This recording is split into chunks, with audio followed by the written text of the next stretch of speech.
Hey, welcome to Tutorial Lore. This video explains what the Central National Bank, Central National Mobile Banking App is and how it's positioned. Central National is the official mobile banking application from Central National Bank that lets customers securely access and manage accounts, view transactions, and handle everyday finances from a smartphone or tablet, according to the verified Google Play Store and Apple App Store descriptions. This video is an informational overview based on publicly available descriptions. It does not guarantee app performance or user satisfaction, which can vary based on individual experience and updates.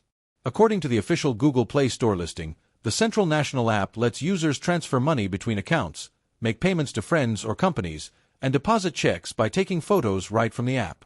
The verified Apple App Store description also states that users can keep transactions organized with tags and notes, set up balance alerts, manage their debit card, including turning it off if misplaced, and view and save monthly statements digitally. This app may be useful for spending tracking and budgeting because its documented features include account aggregation, which lets users add accounts from other institutions to see all finances in one place.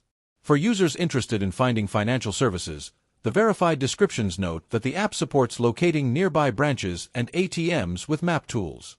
Security protections such as 4-digit passcode or biometric authentication, like fingerprint or Face ID, and encrypted data transmission are part of the documented mobile experience to help protect sensitive financial information. Access to the Central National mobile app requires customers to sign in with their established online banking credentials after downloading the app from the store. This app may be useful for customers who want convenient mobile control over transfers, check deposits, alerts, account organization, payment sending, and debit card tools without needing to visit a physical branch. Whether this app is worth using depends on individual needs and preferences. If you found this video helpful, feel free to drop a like. And comment down below if you have any additional information on this app or notice anything missing or outdated.